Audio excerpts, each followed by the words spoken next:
Hello and Assalamu Alaikum. I'm Mughira Jaleel and you're watching Naramis. When nations revisit history, the past does not sit quietly on a shelf. It speaks through archives, photographs, and perhaps most powerfully through the memories of those who lived it.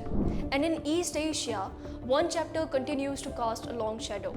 Japan's wartime atrocities in China during the Second Sino-Japanese War from 1937 to 1945. This week, that history resurfaced. China's Ministry of Defense issued a statement with Senior Colonel Zhang, its spokesperson, condemning what he described as undeniable evidence of Japanese war crimes during the brutal 8 years of conflict. What makes this different from the past reminders is the newly released archives, personal diaries, and even long hidden photographs have come to light. Among the darkest aspects of that history was Unit 731, Japan's covert biological warfare division. What happened there is still regarded as one of the most disturbing episodes of modern military science. Hidden away in Harbin, Unit 731 conducted secret programs under the command of General Shiro Ishii. Researchers carried out human experiments on civilians and prisoners, reducing them to unwilling lab rats. Victims were deliberately infected with plague, cholera, anthrax, and syphilis. Others were subjected to frostbite experiments in sub-zero temperatures, vivisections without anesthesia, and grotesque endurance tests designed to measure the limits of human suffering. And Unit 731 was not an isolated story. It was part of a much wider pattern of atrocities committed across Asia under Japan's wartime expansion.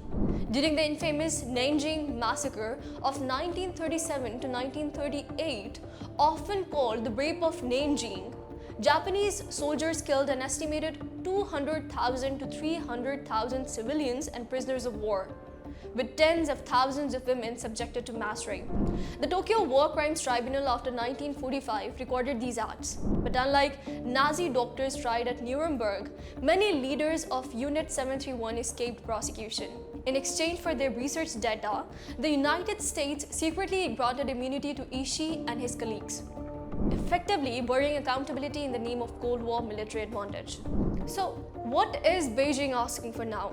Colonel Zhang urged Japan to confront this history more directly, especially by accelerating the disposal of chemical weapons that remain buried in Chinese soil. Imagine that for a moment. Munitions abandoned in 1940 are still being unearthed in farmlands, forests, and even near villages.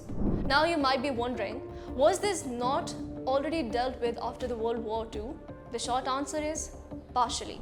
Post-war treaties, including those signed in 1970 when Japan and China normalized relations, did address elements of Japan's wartime record. Tokyo has acknowledged certain atrocities, expressed regret, and engaged in limited cleanup operations. But from China's perspective, those efforts remain incomplete. At the core of this debate lies a challenge. Can Japan fully reckon with the atrocities committed during this invasion of China? And if it does, could that reckoning help close one of the most painful chapters of the 20th century? History does not repeat itself in neat cycles, but as this story shows, it never really disappears.